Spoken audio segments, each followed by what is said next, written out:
본래 주보의 순서지에 나와 있는 오늘 설교의 본문은 창세기 13장의 말씀입니다.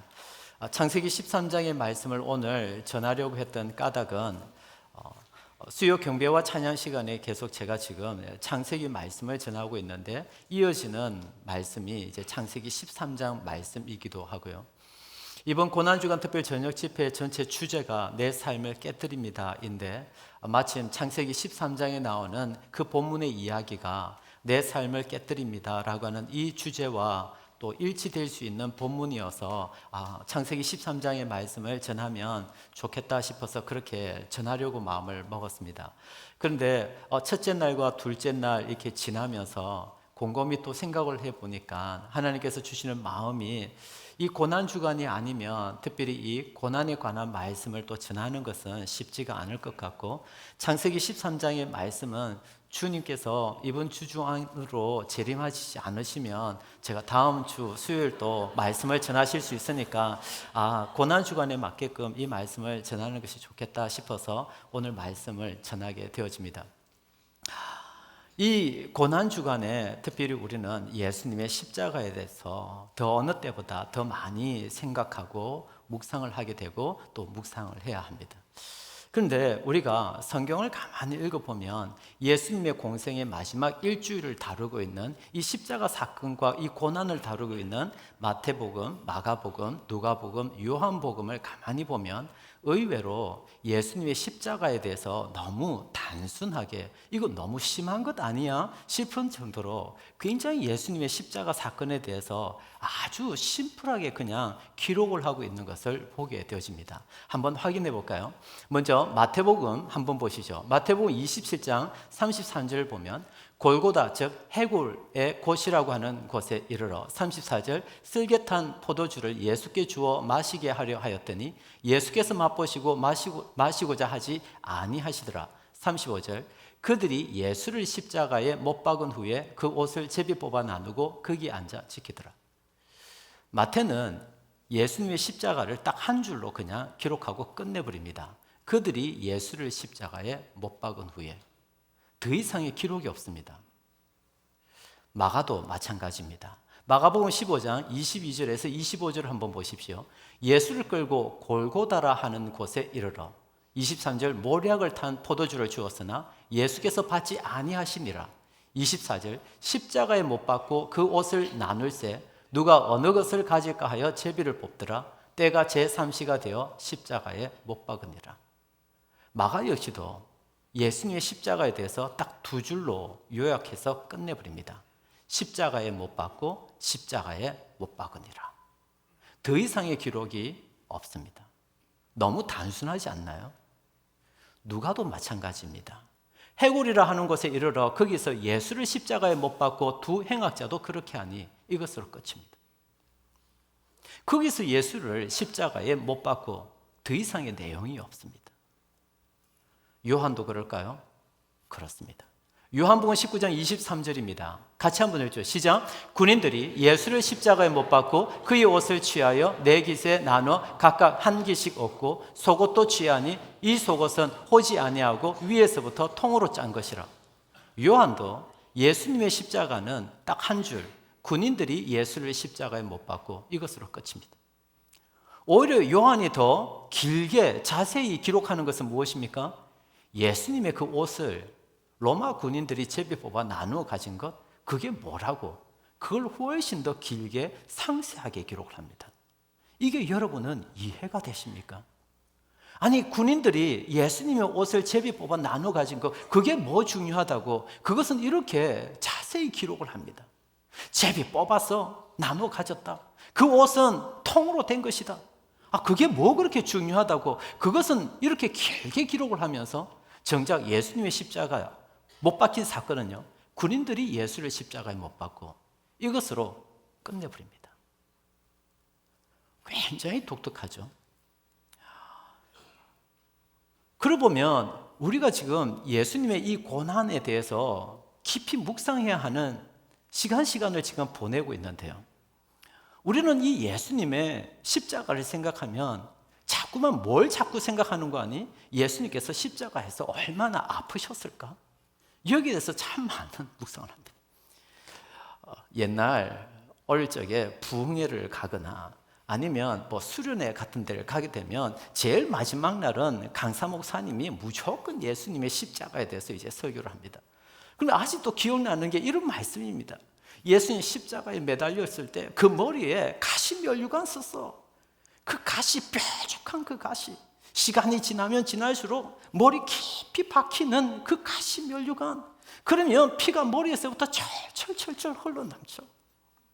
예수님 손과 발에 못 박혔는데 그 못 어떤 못인지 알아?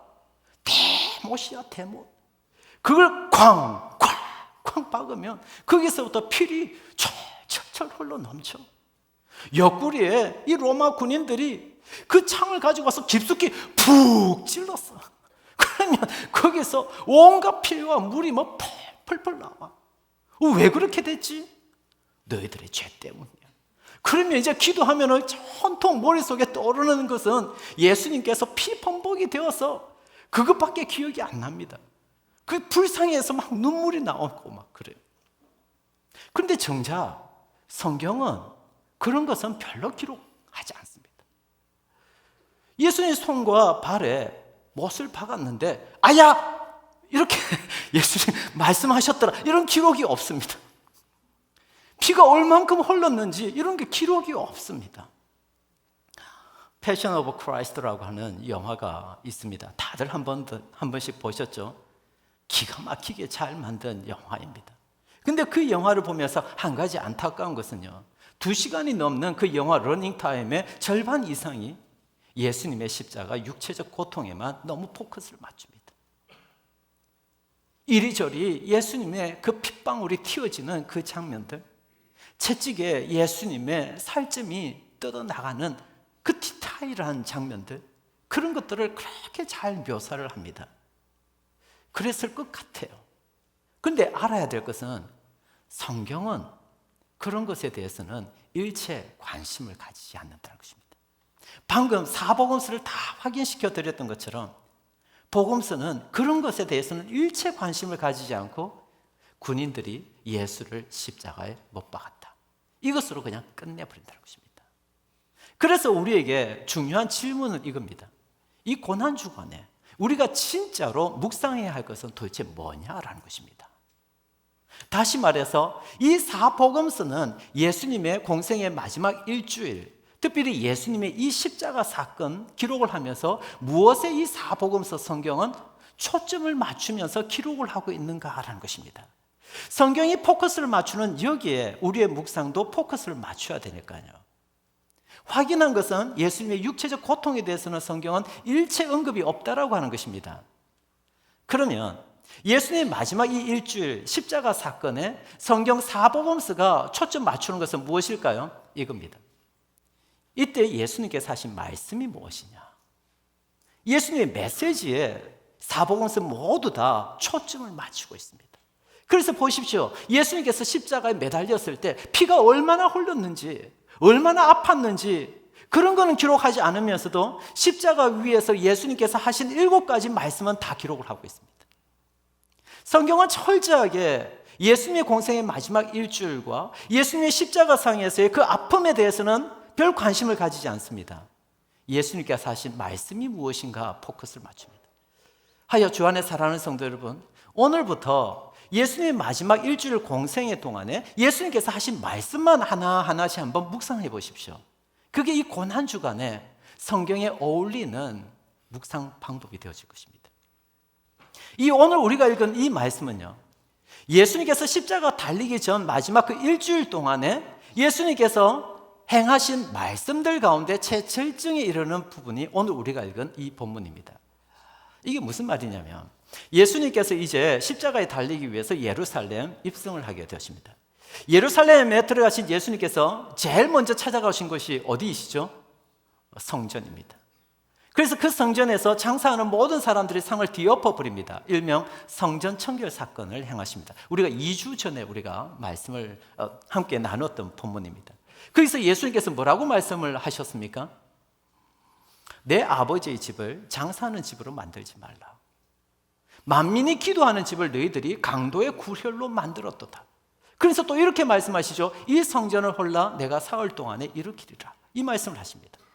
여러분, 예수님의 이 성전 청결 사건으로 인해서 제일 열받은 사람은 누구일까요? 거기서 장사하는 사람들이었을까요? 예, 그들도 열받았겠죠. 근데 더 열받은 사람, 분노한 사람은 누굴까요? 종교 지도자들이었습니다.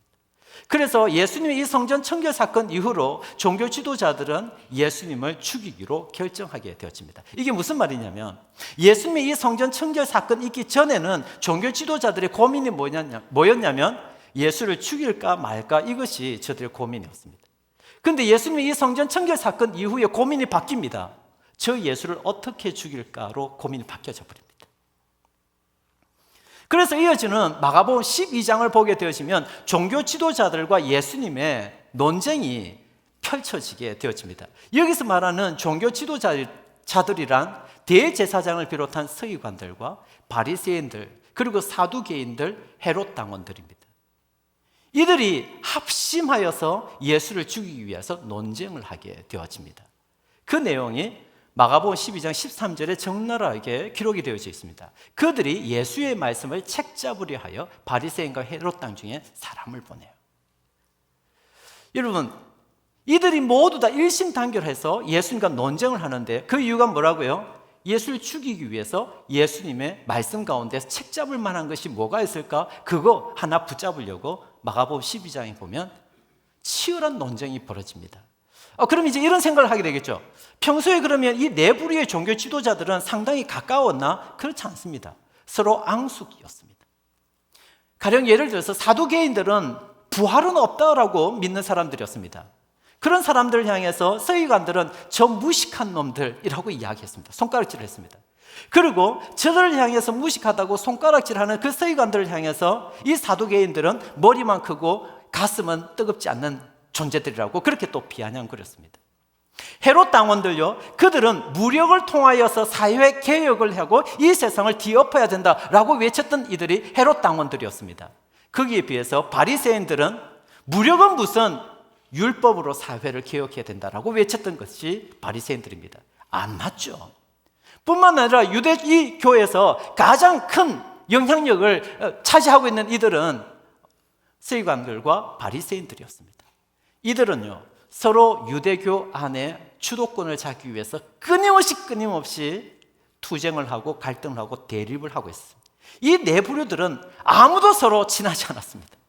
그런데 예수를 죽이기 위하여서는 모두가 딱 일치하게 되어집니다. 그래서 마가복음 12장에 이들이 차례대로 예수님과 논쟁하는 장면들이 쭉 나오게 되어집니다. 그 모든 논쟁들 가운데서 오늘 본문이 하이라이트, 절정에 이르는 본문이 되어집니다. 이제 한번 볼까요? 마가복음 12장 28절입니다. 같이 읽죠. 시작. 서기관 중 한 사람이 그들이 변론하는 것을 듣고 예수께서 잘 대답하신 줄을 알고 나와 묻되 모든 계명 중에 첫째가 무엇이니까? 여러분, 서기관은 율법에 대해서는 정말 해박한 사람이죠. 근데 이 서기관이 예수님께 질문하는 게 굉장히 우스꽝스럽습니다. 모든 계명 중에 첫째가 무엇입니까? 라고 질문합니다. 이 질문에 답을 하는 것은 쉽습니까? 어렵습니까? 가령 여러분들에게 모든 계명의 첫째가 무엇입니까? 라는 이 질문과 모든 계명 중에 127번째 계명이 무엇입니까? 라고 질문하면 둘 중에 뭐가 더 쉽습니까? 뭐가 더 어렵습니까? 127번째 뭐더라? 이거 어렵습니다. 근데 첫째는 너무 쉬울 수밖에 없죠. 근데 여기서 말하는 이 첫째는 그런 의미의 순서상의 1번을 이야기하는 것이 아니라 모든 계명들 중에서 제일 중요한 계명이 무엇입니까? 라고 질문하는 것입니다. 이 질문에 예수님께서 이렇게 답을 합니다.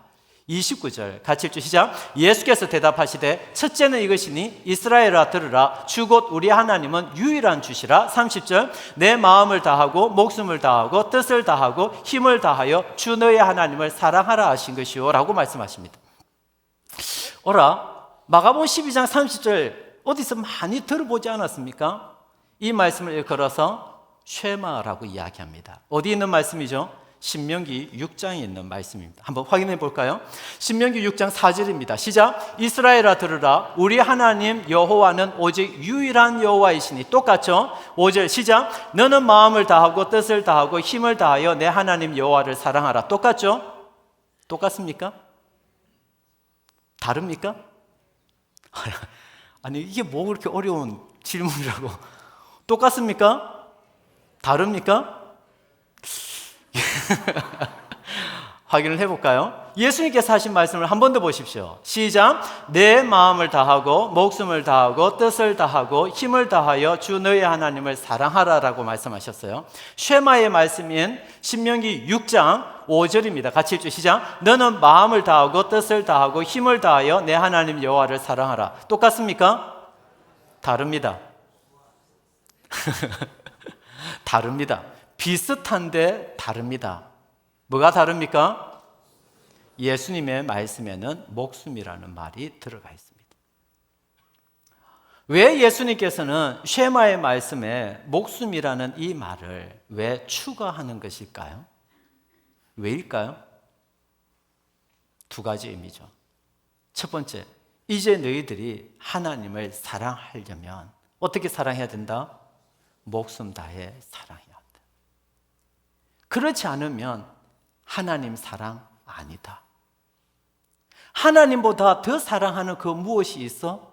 그건 하나님 사랑하는 것 아니야. 이제 하나님은 어떻게 사랑해야 되는가? 목숨을 다해 사랑해야 하는 거야. 주 안에 사랑하는 성도 여러분, 이게 하나님을 사랑하는 것이라면 하나님을 사랑하실 수 있겠습니까? 예수님은 목숨을 다 바칩니다. 그래서 목숨을 다해 하나님 사랑해야 하는 거야. 이 말씀이에요. 그럼 왜 예수님께서는 이때 하필이면 하나님은 목숨을 다해 사랑해야 된다고 왜 말씀하실까요? 예수님께서 이제 하나님을 사랑하여서 목숨을 드릴 것이기 때문입니다. 이제 곧 십자가에서 자신의 목숨을 드릴 것이기 때문입니다. 그것을 지금 예고하고 있는 장면입니다.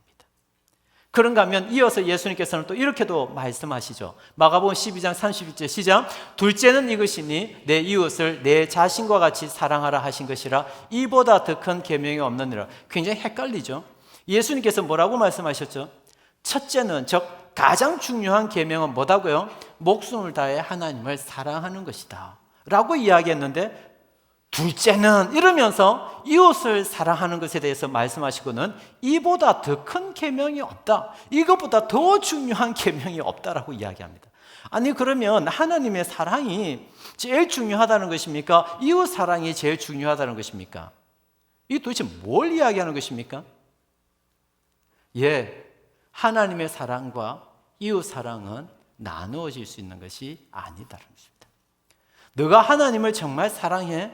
그렇다면 이웃을 사랑 아니할 수 없어. 이건 같이 가는 거라는 것입니다. 이에 주 안에 사랑하는 성도 여러분, 하나님을 향한 사랑과 이웃을 향한 사랑이 하나가 되어질 때 언제나 기독교는 부흥합니다.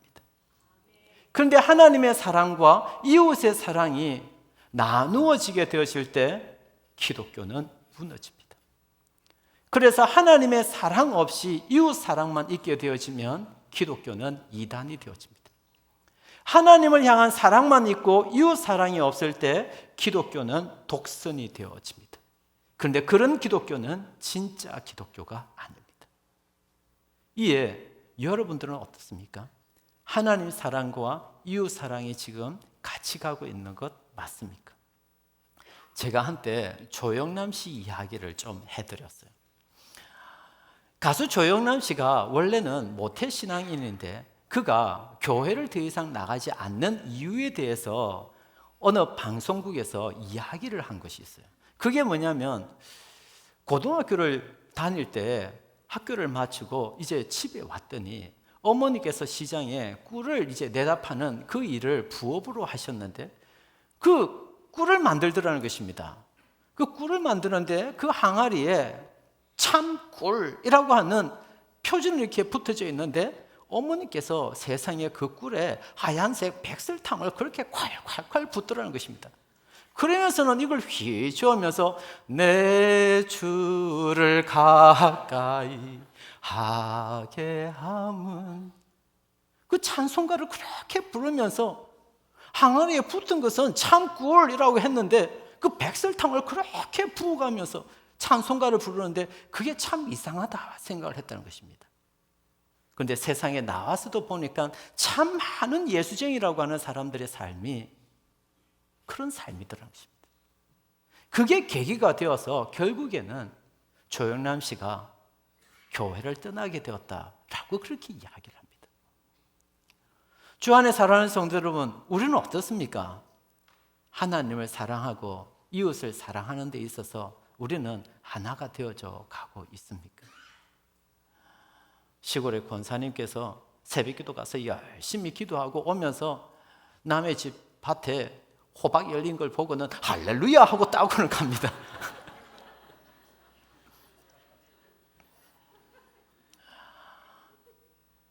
주차되어 있는 차를 실수로 후진하다가 쿵 박았습니다. 근데 내려서 보니까 보는 사람이 아무도 없습니다. 할렐루야 하고 잽싸게 갑니다. 그리고는 또 주일날 와서는 내 주를 가까이. 이런 모습이 기독교의 모습이 아니라고 하는 것입니다. 지금 예수님은 십자가에 못 박히기 전에 바로 그 말씀을 하고 있습니다. 그런데 이 말씀을 들은 서기관들이 이제 뭐라고 이야기할까요? 이 서기관이 이렇게 얘기합니다. 32절 같이 읽죠. 시작. 서기관이 이르되 선생님이요 옳소이다. 하나님은 한 분이시요 그 외에 다른 이가 없다 하신 말씀이 참이니이다. 그가 뭐라고 이야기합니까? 예수님의 그 말씀을 딱 듣고는 옳습니다 라고 이야기합니다. 그러면서 맞장구 치면서 33절에 이렇게 말씀합니다. 같이 읽죠. 시작. 또 마음을 다하고 지혜를 다하고 힘을 다하여 하나님을 사랑하는 것과 또 이웃을 자기 자신과 같이 사랑하는 것이 전체로 드리는 모든 번제물과 기타 제물보다 나으니라. 이 서기관이 예수님의 말씀을 듣고 뭐라고 반응을 했습니까? 옳습니다 라고 이야기합니다. 그리고는 33절에 이 말씀을 합니다. 근데 33절에 이 말씀은 예수님의 말씀과 똑같습니까? 다릅니까? 한 번 더 확인을 해볼까요? 예수님이 이렇게 말씀하시죠. 30절 시작. 내 마음을 다하고 목숨을 다하고 뜻을 다하고 힘을 다하여 주 너의 하나님을 사랑하라. 이 서기관 옳습니다 라고 이야기했는데 이 서기관은 뭐라고 대답을 합니까? 같이 읽죠. 시작. 또 마음을 다하고 지혜를 다하고 힘을 다하여 하나님을 사랑하는 것이라고요. 다르죠? 어떻게 다릅니까? 예수님은 하나님을 어떻게 사랑해야 된다고요? 목숨 다해 사랑해야 된다. 근데 이 서기관은요, 말은 옳습니다 라고 하고는 어떻게 얘기합니까? 목숨 대신에 지혜를 이야기합니다. 이 세상에 십자가 앞에서 신앙생활 한다라고 말하는 사람들 두 부류가 있겠네요. 한 부류는 목숨 다해 하나님을 사랑하는 사람이 있고요. 한 부류는 참 지혜롭게 하나님을 사랑하는 사람이 있습니다. 크게 대답을 하지는 마십시오. 지금까지 여러분은 어떻게 하나님을 사랑하셨습니까? 목숨 다해 하나님을 사랑하고 있습니까? 아니면 참 지혜롭게 하나님을 사랑하고 있습니까? 대답하지 말라고 했는데 표정 보니까 다 알 것 같습니다. 자, 그럼 이제 궁금합니다. 나는 목숨을 다해서는 하나님을 사랑하지 못하지만 대신에 지혜롭게 하나님을 사랑하겠습니다 라고 말한 이 서기관을 향해 예수님은 뭐라고 말씀하셨을까? 예수님은 뭐라고 말씀하셨을까? 궁금하죠?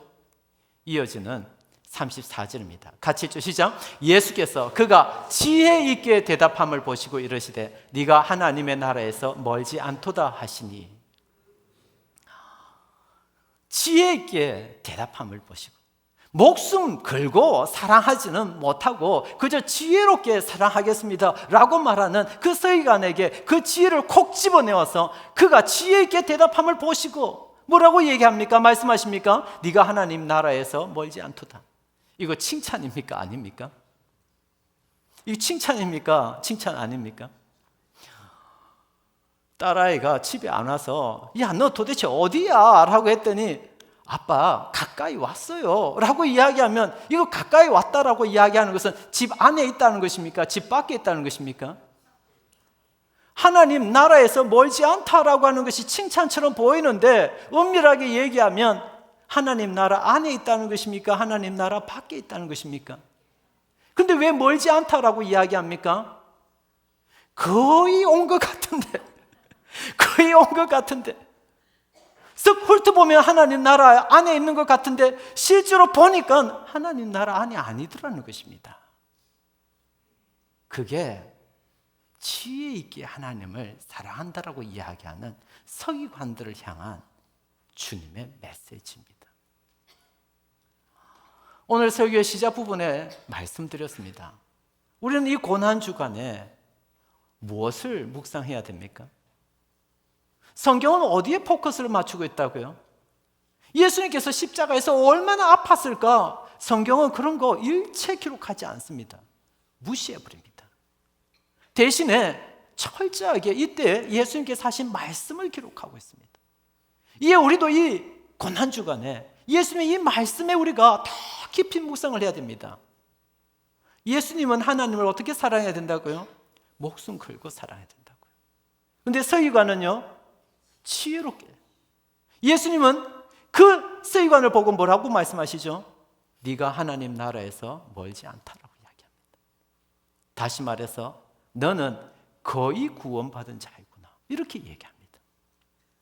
거의 구원받은 자와 진짜 구원받은 자는 다르죠.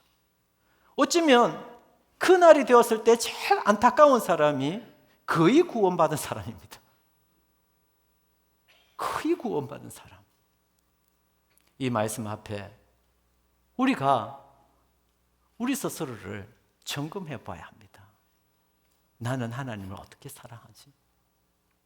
목숨 걸고 하나님을 사랑하는 사람들의 입에서 터져나오는 고백 하나가 있습니다.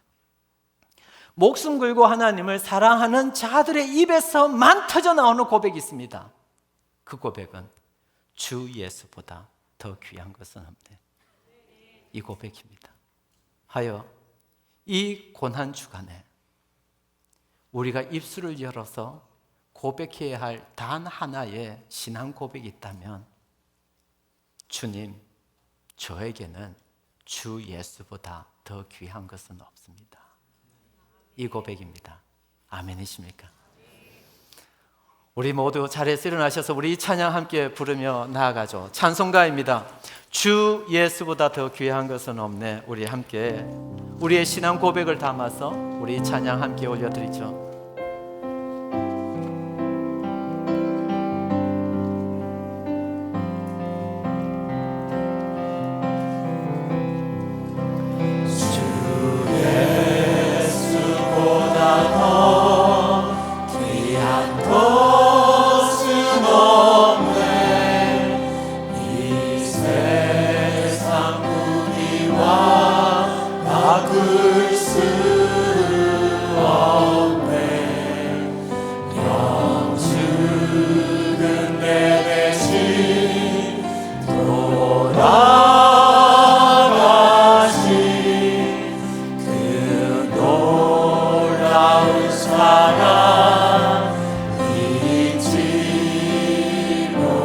선포하고 고백합니다. 예수보다 더 귀한 것은 이 세상 명예와 이 세상 명예와 바꿀 수 이전에 즐기던 이전에 즐기던 세상 사랑하는 마음, 주 사랑하는 마음 냈지. 세상 즐거움 다 버리고 세상 즐거움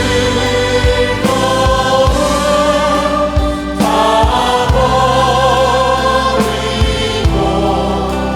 세상 사랑과 버렸네. 주 예수보다 더 귀한 것은 없네. 예수 밖에는 없네. 주 예수보다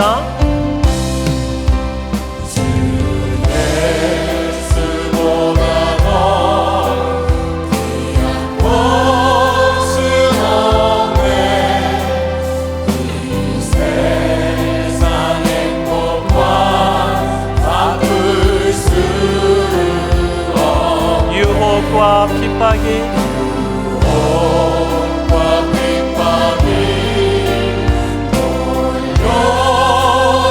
주 섬기는 내 마음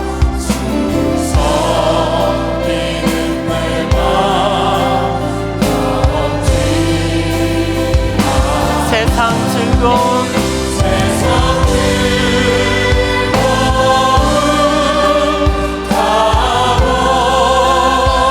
세상 자랑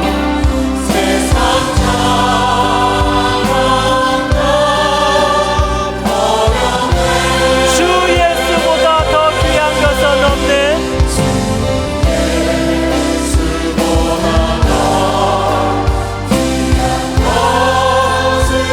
예수 밖에는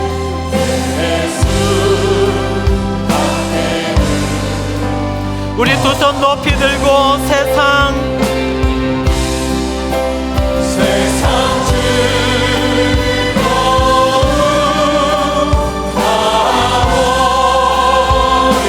세상 자랑다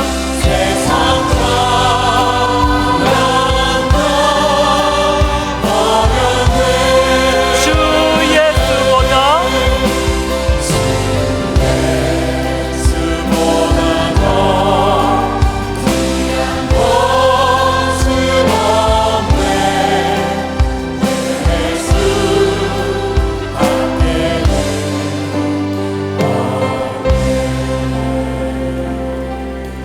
우리는 주 예수보다 더 귀한 것이 없다라고 이 고백을 하면 자꾸만 내가 어떤 희생과 수고를 많이 하는 것처럼 생각합니다. 근데 그렇지 않은 이유가 있습니다. 주 예수보다 더 귀한 것은 없네. 이 고백을 하는 사람은 어떤 사람일까요? 하나님 나라 안에 있는 사람입니다. 구원받은 자들만이 이 고백을 할 수 있습니다. 당신이 구원받았습니까? 그렇다면 이 고백을 하게 되어집니다. 구원보다 더 큰 복이 있습니까? 이 세상 그 무엇을 주고도 살 수 없는 것이 구원인데 나에게 구원이 주어져 있고 그 구원의 은혜를 받았기에 내가 이 고백을 할 수 있는 것입니다. 하여 구원받은 자들이 주 예수보다 더 귀한 것은 없습니다 라고 고백할 수 있는 것은 은혜이고 감사의 고백이 되어집니다. 우리 이 시간 정말 그런 삶을 살아가기를 원합니다.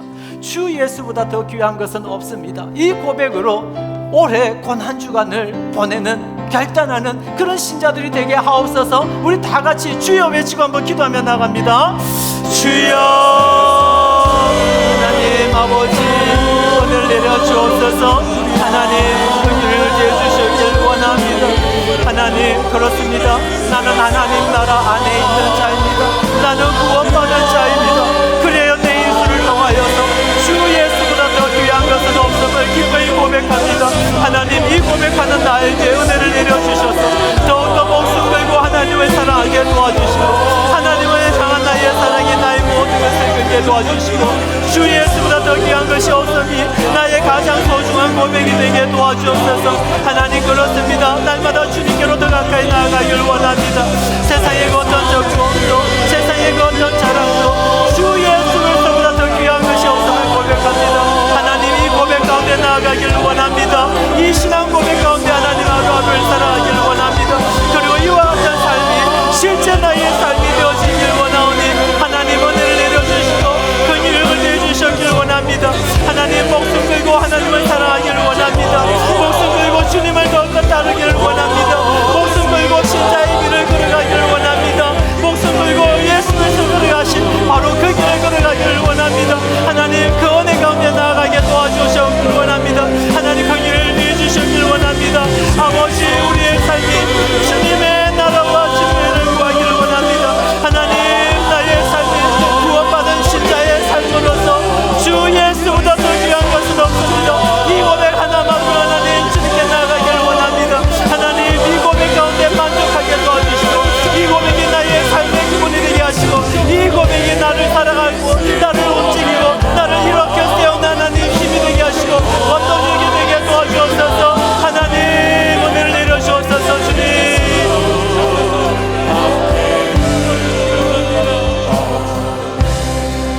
우리 계속해서 이 찬양 함께 하죠. 하나님의 꿈이 나의 비전이 되고, 하나님의 꿈이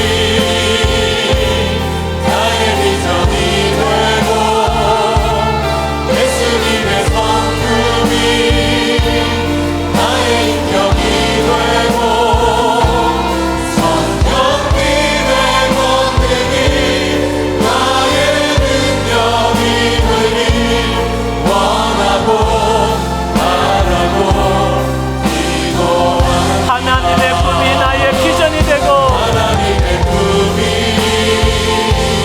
나의 비전이 되고, 예수님의 성품이 예수님의 성품이 나의 인격이 되고, 성령님의 권능이 성령님의 권능이 나의 능력이 되길 원하고, 우리 두 손 높이 들고 하나님의 꿈이 나의 비전이 되고, 예수님의 성품이 나의 인격이 되고, 성령님의 권능이 나의 능력이 되길 원하고 바라고, 원하고 바라고,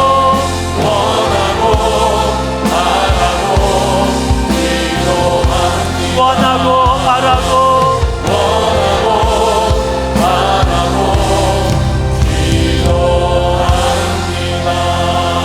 주 안에 살아가는 성도 여러분, 주 예수보다 더 귀한 것이 정말 없는 것 맞습니까? 그 고백이 십자가 앞에 서 있는 나의 고백이 되고 있는 것 맞습니까? 그렇다면 여러분들에게 축복하기를 원합니다. 하나님의 꿈이 당신의 비전이 될 것입니다. 예수님의 그 권능이 여러분의 능력이 될 것입니다. 성령님의 그 힘이 이제 나의 힘이 될 것입니다.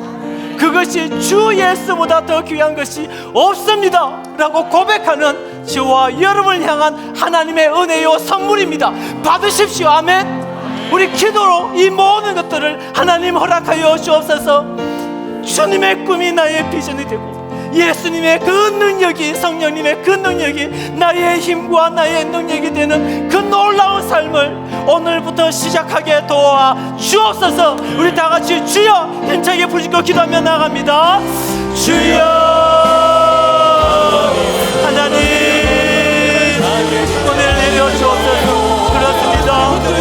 주 예수보다 더 귀한 것은 나에게 없기에, 오 하나님 아버지, 하나님의 꿈이 나의 비전이 되고, 예수님의 성품이 나의 인격이 되고, 성령님의 권능이 나의 능력이 될 줄 믿습니다. 하나님 이 연애와 이 사랑 가운데 나아가게 도와주옵소서. 이 하나님이 놀라운 복을 하나님의 백성들에게 부어주옵소서. 하나님 그렇습니다. 이제 우리는 예수 그리스도의 주신 산을 먹고 예수 그리스도 올리신 그 보혈을 마시고 내 안에 예수를 두고 계십니다. 예수님보다 더 귀한 것은 없습니다. 이 신앙 고백을 가지고 있는 자들이 오니 주여 하나님의 꿈이 나의 비전이 되게 도와주시고, 예수님의 성품이 나의 능력이 되어주고, 예수님의 능력이 하나님 우리의 능력이 되어주길 원하오니 하나님 은혜를 내려주시길 원합니다. 그러한 삶을 주여 사랑하게 도와주옵소서. 주님 그러한 삶이 나의 삶이 되게 하시고, 오늘이 바로 그와 같은 삶의 첫걸음이 되어지는 놀라운 역사가 일어나는 시간이 되게 도와주옵소서. 하나님 도와주옵소서. 주님 은혜를 내려주옵소서. 권능의 영으로 하나님 함께하여 주옵소서. 주님 우리에게 복을 다하여 주옵소서. 주님 함께하여 주옵소서. 주님 감사드립니다. 주님 거룩하시고 존귀하신 하나님, 우리는 하나님의 은혜 가운데 지키신 예수님의 살과 흘리신 예수님의 보혈을 마셔 이제 우리 안에 예수 그리스도가 있음을 고백합니다. 그리고 그 예수 그리스도보다 더 귀한 것이 없음을 담대히 고백합니다. 그러하오니 하나님, 이 자리에 있는 사랑하는 주의 백성들에게 하나님의 꿈이 저들의 비전이 되어지고, 예수님의 성품이 저들의 인격이 되어지고, 성령님의 권능이 저들의 능력이 되어지는 은혜와 복을 더하여 주옵소서. 그리고 이 은혜와 복을 마음껏 누리고 경험하며 살아가는 신자의 삶이 되게 도와주옵소서. 감사하오며 예수님 이름으로 기도하옵나이다. 우리 하나님께 영광의 박수 올려드리죠. 할렐루야. 이제 모두 자리에 앉으셔서 오늘 주신 말씀을 기억하면서 또 성령님께서 우리에게 주시는 기도의 제목을 마음에 품고 우리 한번 주여 힘차게 부르시고 계속하여 기도하며 나아갑니다. 주여 하나님 아버지 은혜를 내려주옵소서. 하나님 주님의 나라와 진리를 구하기를 원합니다. 예수님의 십자가 아래 하나님 오시기를 원합니다. 예수님의 십자가에 더 가까이 나아가기를 원합니다. 주님의 십자가로 나를 하나님 불러주옵소서. 매일매일의 삶이 주님의 십자가 더 가까이 나아가는 삶이 되어지길 원합니다. 하나님 그러한 삶이 나의 삶이 되게 도와주옵소서. 목숨 걸고 하나님을 사랑하기를 원합니다. 더 이상 지혜롭게 하나님을 사랑하는 것이 아니라 나의 목숨 걸고 하나님을 사랑하는 자 되게 도와주옵소서. 그리하여 주 예수보다 더 귀한 것이 없음을 고백하는 자가 되게 도와주옵소서. 하나님의 꿈이 나의 비전이 되어지고 예수님의 성품이 나의 능력이 되어지고 성령님의 권능이 나의 능력이 되어지고 하나님의 놀라운 은혜와 이 놀라운 복이 우리의 삶에 가득하기를 원합니다. 주님 도와주옵소서. 하나님 우리에게 은혜를 내려주옵소서. 그리하여 주님을 더욱더 뜨겁게 사랑하는 자들이 되게 도와주시고 주님이 나의 모든 것 되어짐을 하나님 아버지 고백하는 자들이 다 되게 도와주옵소서. 하나님 이 고난 주간을 맞이하여서 예수님의 이 말씀에 더욱더 집중하게 도와주시고 예수님의 이 말씀에 우리의 삶을 다 드리기를 원합니다. 하나님 도와주옵소서. 하나님 은혜를 내려주시기를 원합니다. 하나님 육신의 친구를 가지고 있는 이들을 주님께서 지켜주시고 하나님 저들에게 주의 영을 다하여 주시고 회복의 영을 다하여 주시옵소서. 성령님 치료하는 광선을 바라여 주옵소서. 그리하여 하나님의 은혜 가운데 일을 할 수 있는 기적이 하나님께 도와주시고 이것이 주 예수에서 전하는 하나님 복음의 통로가 되게 도와주옵소서. 하나님 형편의 어려움을 가지고 있는 이들이 있습니다. 하나님 저들의 심령 가운데 주 예수보다 더 귀한 것은 없습니다. 이 고백으로 하나님 아버지께 더욱더 가까이 나오게 도와주옵소서. 하나님 아픔과 상처를 가지고 있는 이들이 있습니다. 하나님 저들의 삶이 주님의 은혜 가운데 회복되어지게 도와주시고 하나님의 영육간에 하나님 아버지 영육간에 강력히 하여 주시기를 원하오니 주님 함께하여 주옵소서. 은혜를 내려 주옵소서. 삼위 하나님께서 이 시간 우리와 함께하여 주옵소서. 하나님 우리의 기도 가운데 하나님 응답하여 주옵소서. 십자가를 향해 더 가까이 나아가는 우리 모두가 되어지기를 원합니다. 아버지 도와주옵소서.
주님 앞에 서는 그날까지 우리의 간절한 고백이